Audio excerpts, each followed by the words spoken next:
Shed, welcome back to the show, man. Thank you. It's been about, 500 episodes or so since the last time we met. It's crazy. You may be the largest gap of a returning guest. You were episode 17. It was 2016 when the episode came out, July of 2016. And we were talking before it recorded. So much has changed in my life, in your life, in the world since then. And obviously, following you on Instagram and seeing the content you put out and seeing how much you've grown, I was like, I got to have him back on the show. We got to talk about this journey and where you are now and how you're helping organizations and individuals learn how to speak up and how it's not a bad thing, and more importantly how to Hmm. do it the right way. But let's take a second and have you talk about where is Stephen today, and then we'll break down how you got there. Cool. Today I'm in Toronto, Ontario, Canada, my home, in my basement studio with my new Shure mic because we're going to be launching a podcast soon as well on our team. Congratulations. But yeah, I thank you very much. Since the last time we met, I can add author to the list of titles and things. And yeah, I'm a father of two young kids, 8.5, 5.5. I still do some work with Simon Sinek as an associate, sharing his message, mostly infinite game. And the majority of my practice now is really focused around, um, there are words like culture, trust, leadership that we just like use them as words, but don't necessarily have a common or clear definition. And without a common or clear definition, we tend to have different uses and practices of them. And so I'm intent on defining those words, and then helping folks develop healthier habits, rituals, practices, actions, outcomes as it relates to leadership, culture, team, trust. I love it. And it's so important too, right? And we talk about how much has changed since we spoke last. Not only our ages and the children, and I'm married now and all those things, but just the world in general, right? Obviously, COVID happened, shut down the world. And when you talk about the business world, people just started doing business differently. People weren't going in the office, people weren't communicating face to face. Communication in Mm. general really, really dropped off. And I love what you're doing where you're teaching people how to articulate their thoughts and feelings a little bit better. So I want to talk about the idea of the speak up culture that you talk about. Why was it such an important topic for you to tackle, and why are you the guy being like, let's fix this? Cool. Yeah. And we'll never fix it. Like we will never arrive. We'll always be arriving. It's one of these infinite games. You don't wake up one morning and you're like, oh, speak up culture, nailed it. What's next? Like, no, it's constant maintenance, growth, evolution. One other thing you made me think of, Justin, before I go to answering your real question, is, there was something I found really interesting when COVID hit, which is in some instances, not all, but in some instances, we could actually build deeper relationship with folks because we would hop on for a video call and we'd see little trinkets and things. And we could say, like, hey, like, what's that? There was one client example where I hopped on with a client, and he was at his home office, and he had tons of like Star Wars trinkets. And I'm like, may the force be with you. And he's like, oh, it's with me. He was a huge diehard Star Wars fan. And so coincidentally, the week before I was doing the event with him, I happened to be at a cool office in Portland, Oregon, where they had a little pin. It was a Star Wars pin. I think it could have even said "May the Force be with you" or something, or maybe just Star Wars. And it was literally probably cost a total of 10 cents. But when I saw him the next week, I handed it to him and he lit up.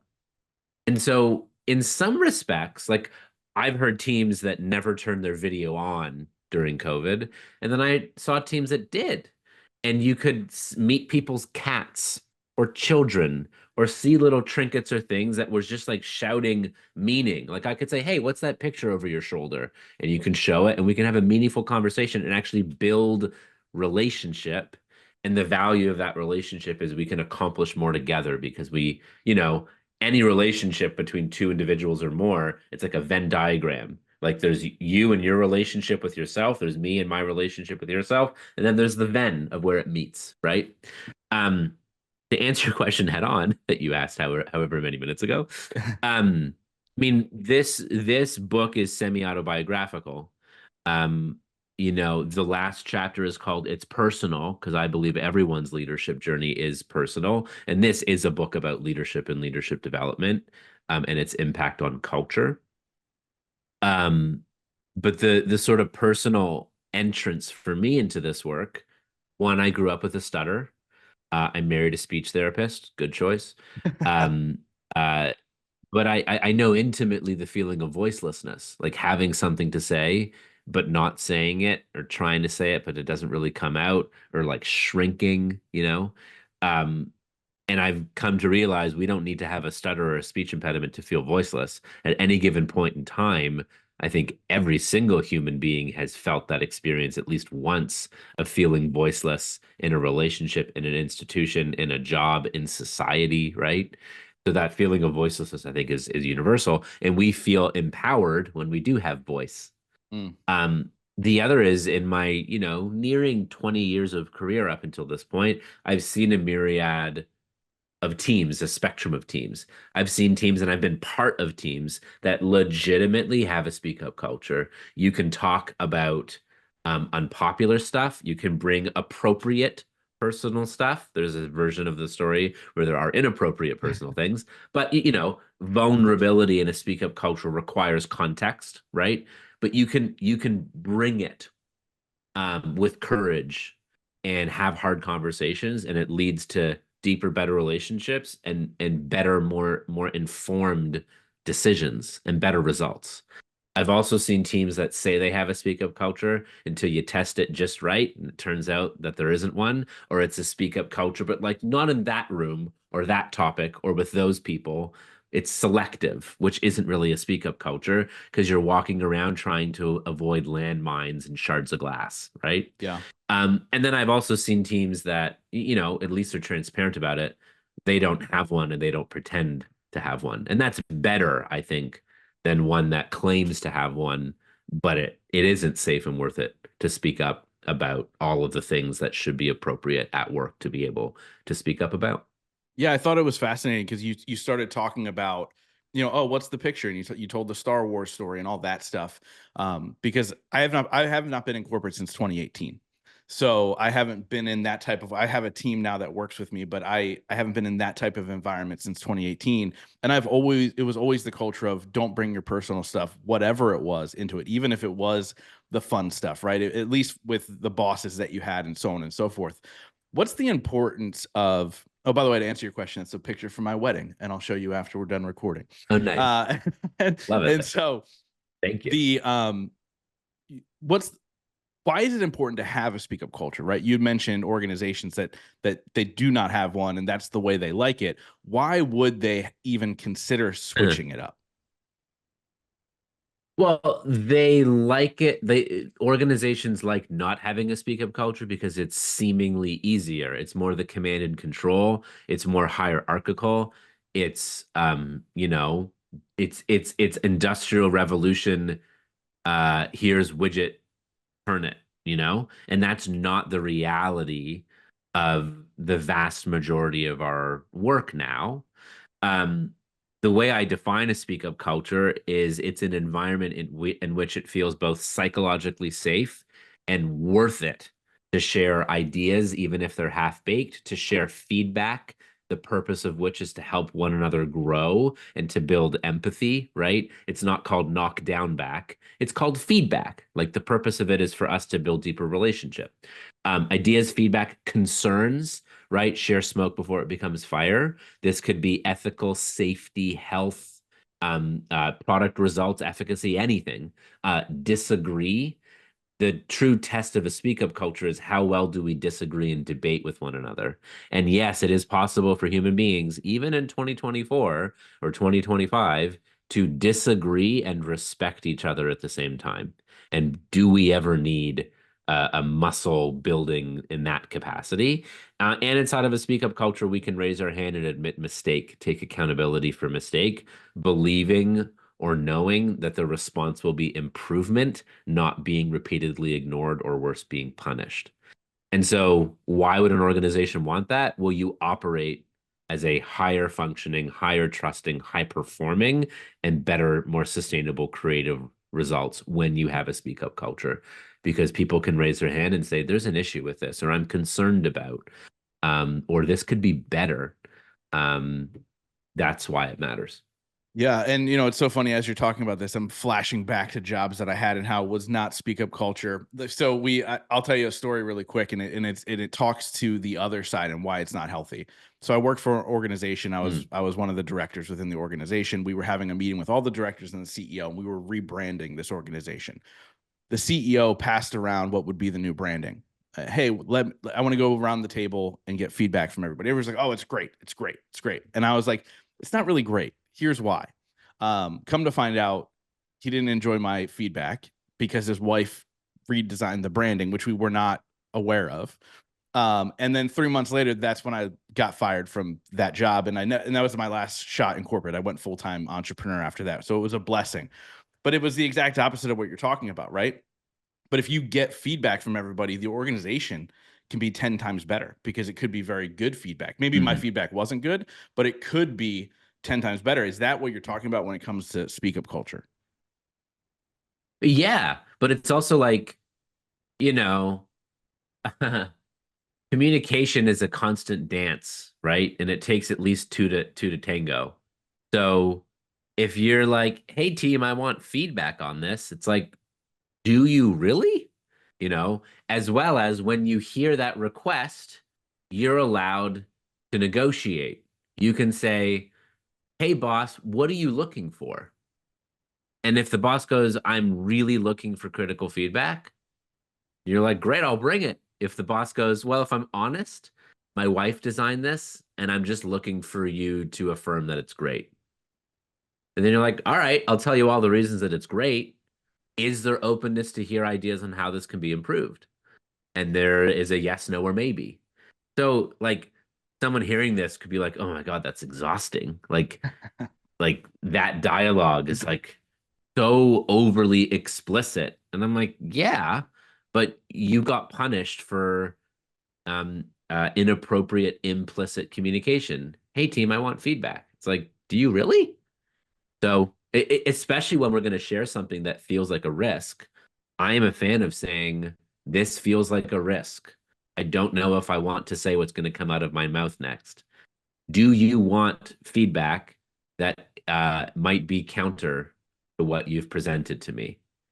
And for us, you know, human beings aren't particularly great liars. And so there's this constant sort of yes, no, maybe. Mm. So yes is like, oh my God, bring it, please. And you're like, oh, that seems genuine. A maybe is yeah. And like, wait, I heard some tone there. Like on a scale of 0 to 10, 10 meaning heck yes, where are you? Be honest. And they're like 5.5. You're like, great.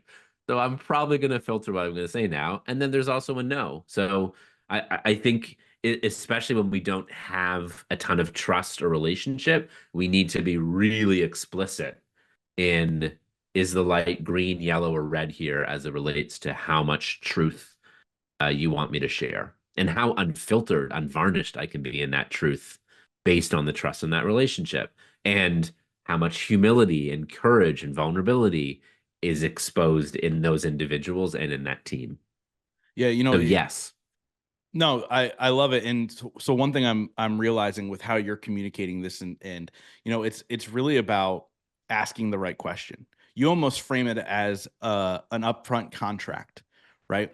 Are you Hmm. sure you want feedback on this? Because I can give it, right? And so um having that upfront contract makes it easier to communicate. This can also be taken into your loving relationships, your friendships, all these things.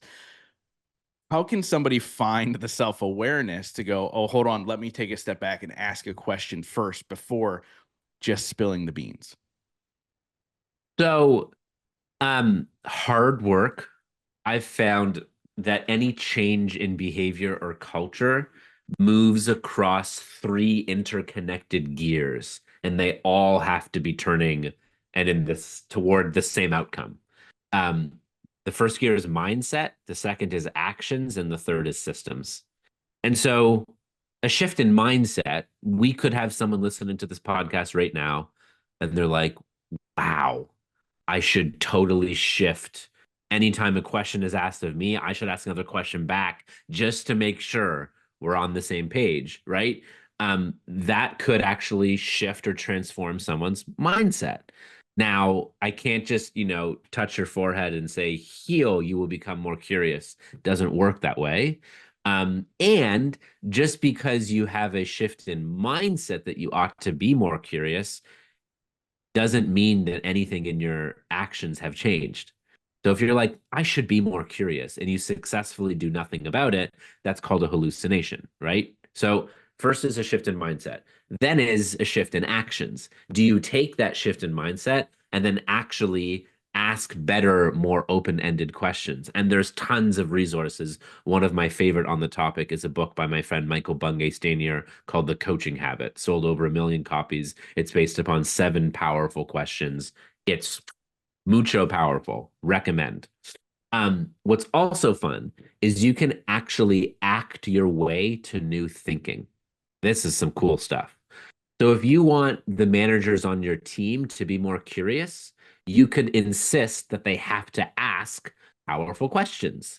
You could say, hey, managers, I'm going to institute some things. So it's kind of like a mix of systems and actions. You have to have one-on-one meetings with all of your direct reports once a week for 30 minutes. That's minimum. When you meet with them, the first question you must ask is, how are you? They will respond fine, okay, or good. You'll go then, no, truly, like, how are you actually doing? Zip it, and you will get more, especially if you consistently ask this question. You can't ask it once and then expect anything to change. You have to be consistent with it. And then you'll begin to get real stuff back around their workload, around their challenges, around personal stuff as well. And for anyone who's like, well, personal should stay home. Well, first of all, if you work remote or hybrid, they're in their frickin' home. Like, we're bringing home into our work, especially if we're working from home. And even if we're moving to a different location, office, hospital, bus, whatever it might be, we're bringing what's going on at home into our work. So it matters within appropriateness, within context. But you'll be able to actually back into curiosity, care, connection, empathy if you ask those questions and provides a little bit of training on what to do when it comes up. And then the last piece is systems. You can put a good person in a bad system, and the system will prevail each and every time. Just ask associates at Wells Fargo, right? That's a good example. And if you don't know that one, there's a documentary on it in which there were systems designed to sell people things they didn't need. And in some towns, there were like 7 bank accounts per capita. Didn't make any sense Yeah. because the folks were monetized, were compensated to sell stuff that they didn't need to. That was bad for the customer. And though you can point some fingers at the people executing that work, you have to look to the larger system. There's something wrong with that pickle brine, not the cucumber, you know? So it's those 3 mindsets, actions, and systems, and we need all of them to make scalable and sustainable change within a culture and within any individual. I love it. And it sounds like we're talking super high level, like big organizations and setting the culture, but this happens even if you have a team of 1 or 2 or 3, right? And setting the stage. And I'd love to hear from you because, you went full bore on your company in 2021, right? So you had to set the culture as you were building out the team. How did you go, just so people can hear it, how did you go about setting the speak up culture within your own organization, which talks about it? And the truth is most people probably hadn't heard of it who worked for you before they started working for you, and so you had to Yeah. train them in a sense. So what was the system that you put in place to make sure that everything ran smoothly? Well, I don't know if I think there are some things that I and we do well and some things that we need improvement. I mean, I'm inherently not great with systems and detail and organization. That's also why I should hire folks who are better at those pieces, and treat them not as 1 and 2, but 1 and A. Like, it's just as important. A lot of my work is on stage work, but for anything on stage to go well, you need high functioning, high trusting, seamless backstage work. Um, I mean, there are a couple of things that we do. One, we have values on our team that we strive to make explicit and understood and not just, used as nouns or adjectives like excellence. Like we strive to define them in actionable ways. So, I'm just looking at my website right now because we have them. Leadership cannot be claimed, it must be earned. I can't say I'm a leader, but if my team says you're a great leader, I know I'm doing at least a few things right, so long as they aren't just blowing smoke. Culture cannot be declared, it must be lived. Leaders truly listen, make it fun, pursue fulfillment, not happiness, right? Happiness is fleeting. We care about fulfillment when we use our strengths to contribute toward something that we care about, causes that we care about. One of the things that I'm really proud of is I have a co-founder, I have a COO, and he and I have a very, very strong, good relationship.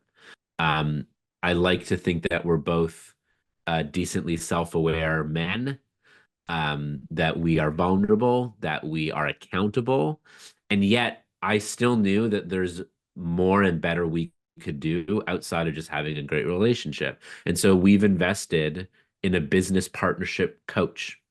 We've spent money on the thing that we do. Why? Because we wanted to avoid the cobbler's child having the worst shoes or no shoes at all.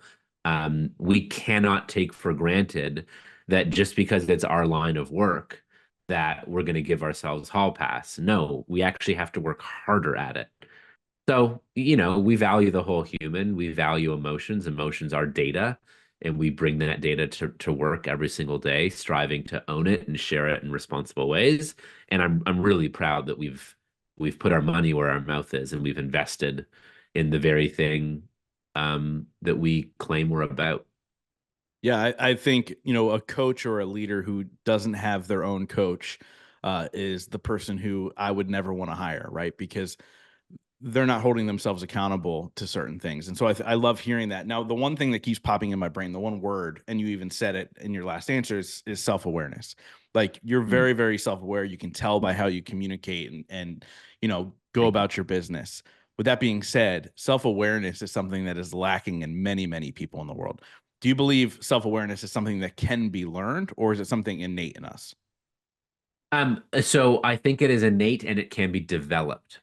So I'll lean into the work of my dear friend Rich Diviney. He's a retired U.S. SEAL, and he led training and development for an elite SEAL team. And he came out with a book a few years ago called The Attributes. And Rich differentiates between a skill and an attribute. A skill is like coding, riding a bike.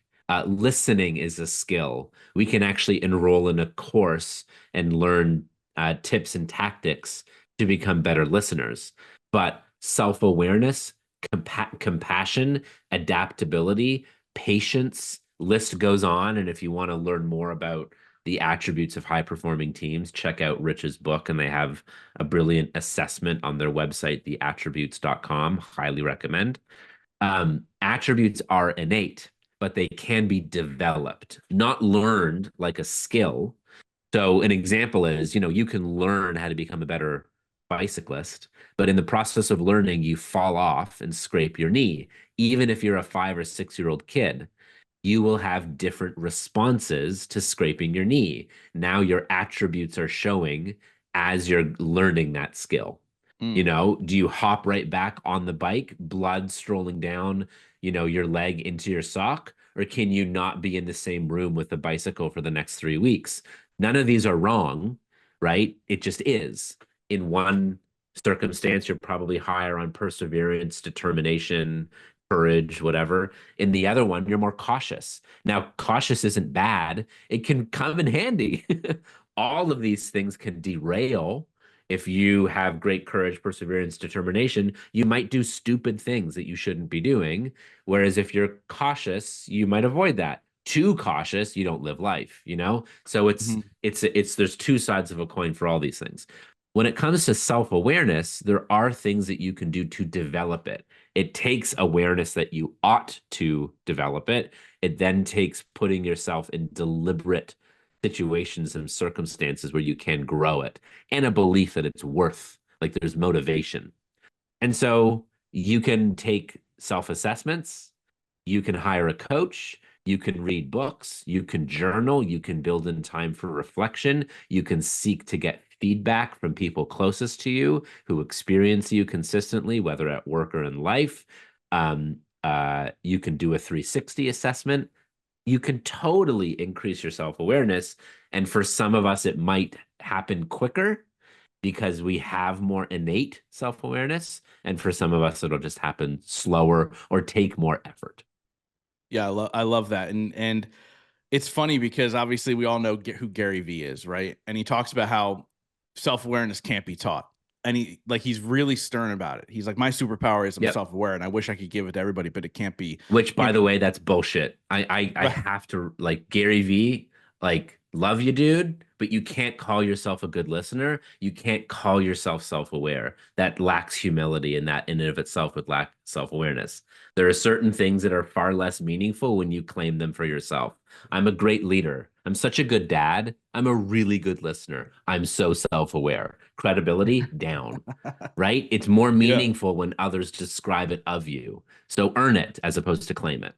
No, I love it, and I'm so Sorry, glad that you sorry, call. Gary. No, like he's done some great things for the world, but I have my questions as well.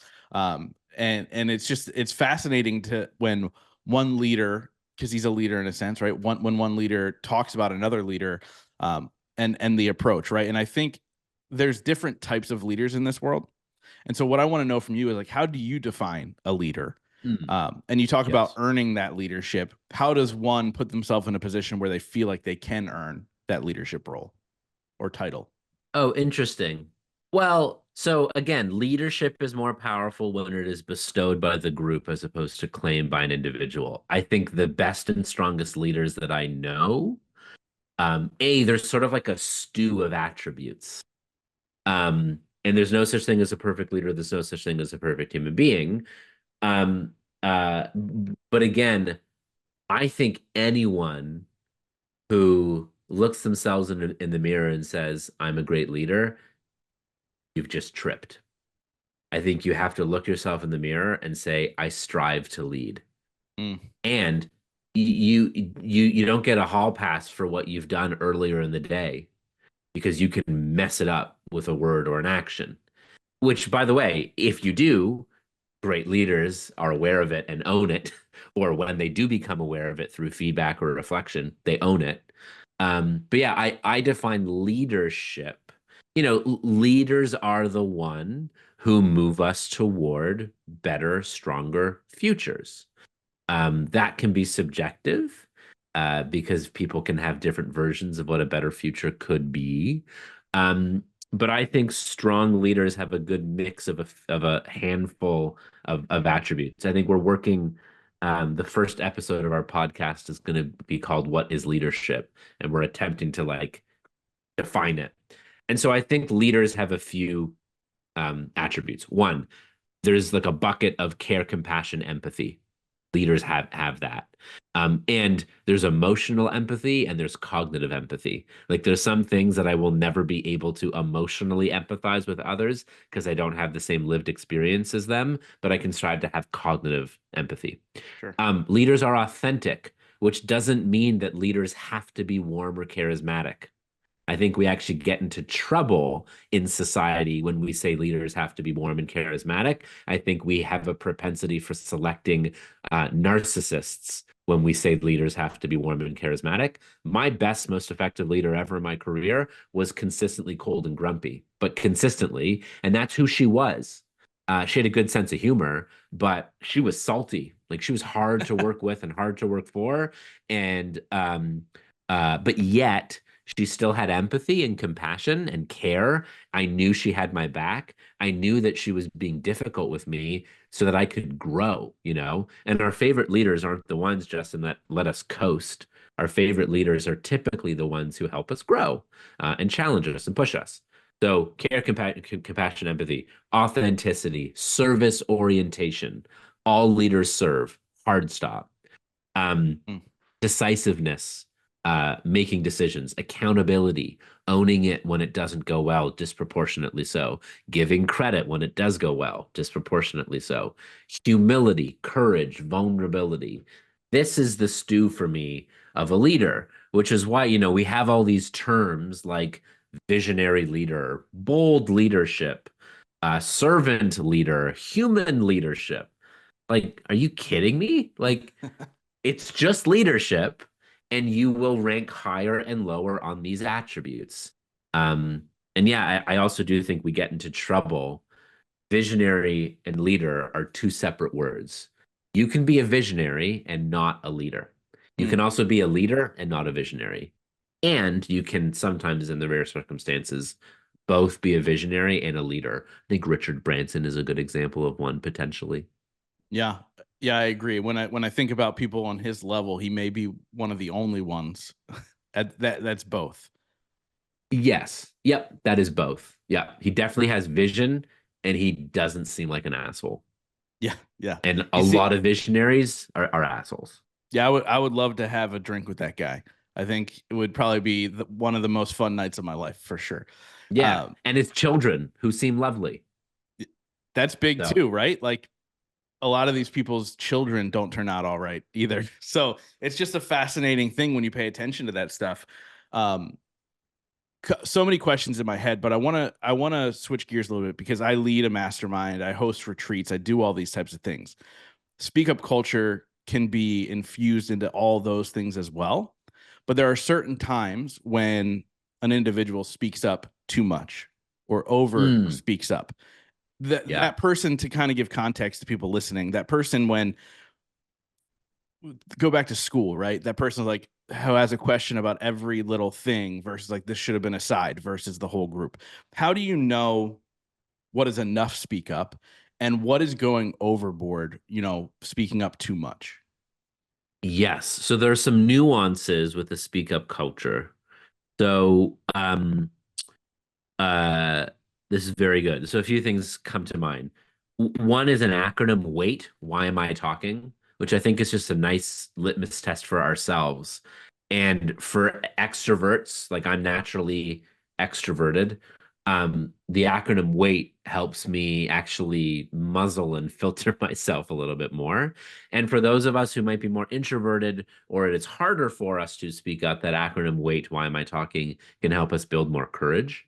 There's something that didn't make it into the book because we thought of it after the book went to print. As it turns out, you're allowed to still have ideas after you press print for a book. We call it the speak up spectrum. And on one end of the spectrum is sucking up. On the other end of the spectrum is jerk hall pass. And that's not what a speak up culture is. A speak up culture includes the characteristics of tact, decency, respect, discernment, like situational awareness, and emotional intelligence. Some of those things are easier and better or easier to do than others. What a speak up culture is not, it's not a culture of sucking up, which is like teacher's pet, right? Where it's the same person speaking up all the time. And that's not speaking up, that's hogging air. Mm, And so the feedback to that person is very clear. Like I'm really glad that you feel comfortable and confident using your voice, but the true test of our speak up culture is how many diverse points of view we're hearing from. And if we only hear from you or a select few people who, if they also happen to look the same, that's a big issue. Um, we need you to lead. We need you to use your comfort and confidence to be an ally and raise the voices of others. And if they still don't get the message, give them 3 coins and say you can spend these in our team meetings next week. But once mm, you've spent 3, if you spend 4, you get to the next week. Like zip it, get over yourself, and raise the voice of others. And if their excuse is, well, no one speaks up, it's like, well, great. Do work before and during the meeting to make it so that they feel safe and worth it doing so. The other end of the spectrum, and I get this too, is a speak up culture is not a hall pass to be a jerk. And one of the sort of tenets we hear in workplace culture today is bring your whole authentic self to work. Great, I'm good with that. The only issue is if your authentic self is asshole, you still have to own it. And so you can't say I'm just being me. I'm just exercising, my right to speak up in this culture. If it has negative impact on the safety, well-being, worthiness of the people around you, you have to own that. And if you don't own that, you're abdicating your responsibility of what it means to be an accountable leader. Yeah, I mean, it's such good stuff that I think everybody, you know, should listen to this conversation on a deep level and really start to assess themselves through the process, right? Because it always starts with you. And Yeah. it seems like it all starts with self-awareness in many ways, especially if you're the person who's creating the culture. You have to be aware of who you are and just accept it. I think so many times people, like the person who's the jerk, wishes they were the empathetic, super kind, loving person. I talk all the time. So when I speak on stages, I talk about the 5 people you need in your life, which is the cheerleader, the bruiser, the softie, a mentor, and a coach. And these are the 5 people you constantly need to help evolve you in your life. And I so badly wish I was the cheerleader because that's the fun one. But I know that I'm the bruiser, right? That self awareness of like, I know how I approach when somebody comes to me with a problem. I'm not going to be the person who's going to be cheering them on or the softie to be the shoulder to cry on, right? And I think that's important. So, when you're working with leaders, how do you Mhm. teach them to recognize it for themselves versus just telling them, no, this is how you are? Um, I'm a big fan of don't steal the revelation. It's a lot more powerful when someone can come to that conclusion, see it, own it, claim it themselves. There are tools you can use, whether it's an assessment or even I love that. There are the 5 sort of archetypes of folks, and you need all of them to thrive. And I think there's a fun sort of exercise. You can do this with a team. I'm sure you do this with a team. Self-identify, like pick what you think is your primary and your secondary, and then everyone else in the room gets to say, no, I think Justin's the bruiser, or I think Justin's the, you know, and then anonymously get your results. There's a simple 360 you've just done. And if you don't like your results and you're triggered by them, it means that there probably is an element of truth in it. Like if you thought you were the cheerleader, but you're really the bruiser, it might hurt to hear that. But at least that's how the people in that room view and experience you, and there's validity to that. Um, because a couple things. One is, um, you know, self-awareness. Like it's really hard to read the label on the jar when you're stuck inside the jar. So know that your self-evaluation of yourself is but one data point. Meaningful, but it's one. You need holistic data points from your spouse, from your kids, from your friends, from your colleagues, from your vendors, from anyone who has meaningful experience with you. There's great data in their feedback, and self-awareness grows when you get that. I love it, and it's so funny. I've never done the exercise in the way you just said it. I've obviously asked people like, who do you feel you are? And so my mastermind meets up next week in Orlando. So I'm gonna run that with them. So thank you so much for the feedback on that one. I think it'll be a ton of fun to be able to dive into that with them. But Cool. I absolutely love what you're building, right? And you're creating great success not only for yourself but the organizations you work with. So I want to ask you a question that I ask every single person on the show. I don't think we asked this question in episode 17, so this will be the first time you're answering it. I hope. So it's a Okay. two-part question. The first part is, what is your definition of success? The second part is, Hmm. what are 3 things you do every single day to ensure that success for yourself? Ooh, I love that. Um, So when I think of success, I start with the end in mind. I mean, first and foremost, I think success ought to be a deeply personal definition. I think anytime you live a definition of success that isn't yours, it ends up not being successful at some point. I'm also a big believer that you can take slivers of pies. Like there's pieces of your definition of success that I'd be like, yeah, give me some of that. But I shouldn't have your whole pie. I should have a sliver of it. So when I think of success, I thought of it very clearly. I was toiling in a cubicle in my first job at a college, and I was not enjoying the trajectory of my life. And so I was all of probably 22, 23 tops. And I remember thinking, what will a successful life be? And I thought of 2 things. One, I thought of my grandfather and where he was at this same point in his life. And when he was 22 or 23, he was born in 1916. So it's 38, 39. He would have been training with the Polish army or on the front lines as Germany invaded Poland. Mm, And then he ended up being in a prisoner of war camp for 2 years, escaped, and then led a group of seven, which became five, in hiding in the Polish countryside. He was a butcher.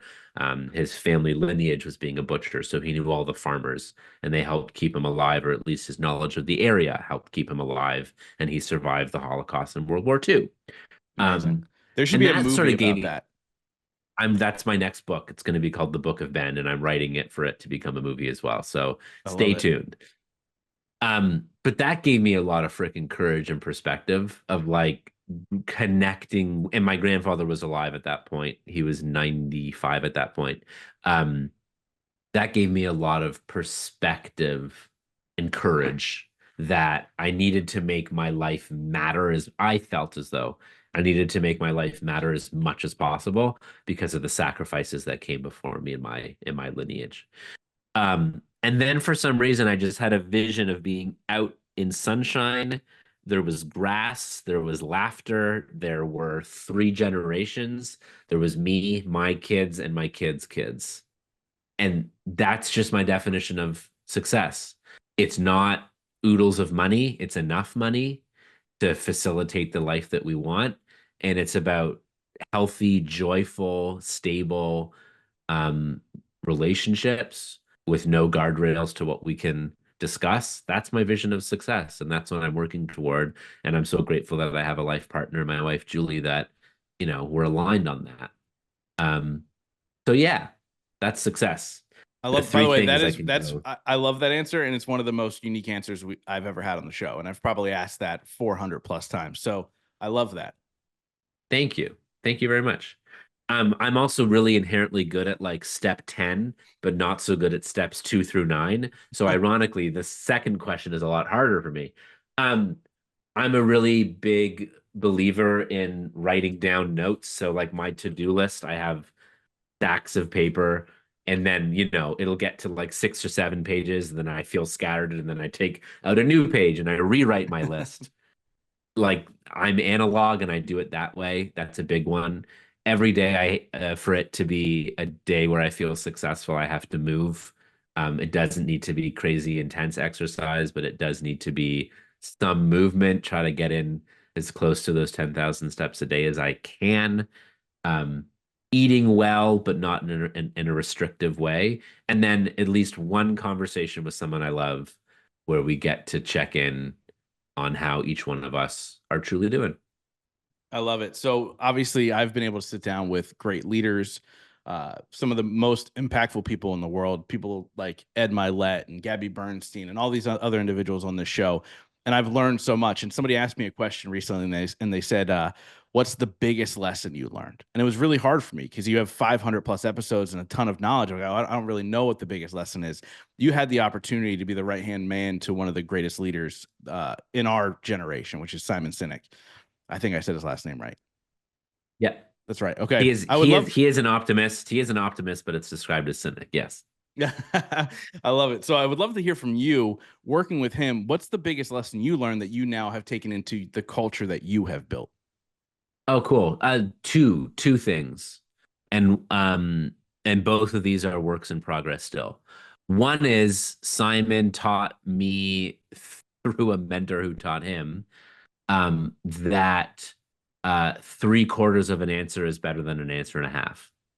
Mm, And try to say as much as you can with the least amount of words possible. And it is not a strength of mine. It's something I constantly work on. That's one. And then the other is the importance of ensuring it's the very basis of his principles from the Golden Circle that you have to live what you preach from the inside out.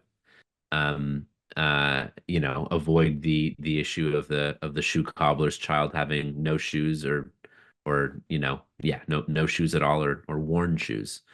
Those are two things. And if anything, the second one is probably the most important. I love it. And so I wrap up every single interview with the same question, which you did answer this back in 2016. So I'm curious to know if it changed. Okay. I didn't go back and listen, but I'm going to after we're done chatting. Cool. But before we get there, let's get to the important stuff. How can people find you, book you, order your book, all that good stuff? Cool. I'm pretty sure I'm the only Stephen Shedletzky in the entire 8 billion plus population of the human species. So all you handfuls of Shedletskys, please name your children with choice and intention. So if you Google me, you will find me. Most active on LinkedIn at present. We're building up our YouTube page as well. All roads lead to Shed Inspires, SHED inspires.com. There's more information about our social, about the book, and the book is available anywhere you get your books, most easily readily available on Amazon. And if that's not your jam, go to a local library or a local bookstore and ask for it. I love it. So, like I said, I wrap up every single interview with the same question. Since the show is called The Growth Now Movement, that question is, in your life, what has been your biggest moment of growth? Ooh. Ooh, that's fun. I would say my biggest moment of growth has been finding my voice so as I can help others find theirs. There was a moment when I was studying under a brilliant professor, a Kiwi by the name of Dr. Dennis Shackle, and he really helped me find my voice. But the best part was that I gave a speech about overcoming my fear of public speaking. And not only was it helping me find my voice, it gave courage for others to find theirs too. Shed, thank you so much, man, for coming on the show a second time, many, many years later, and sharing your incredible journey and your story and your lessons with not only my audience, but continuing to do it with the world, man. Thank you so much. Thank you, Justin. Let's hope it's less than 500 episodes the next time we get to do it. And a true joy to join you and your listeners. Thank you.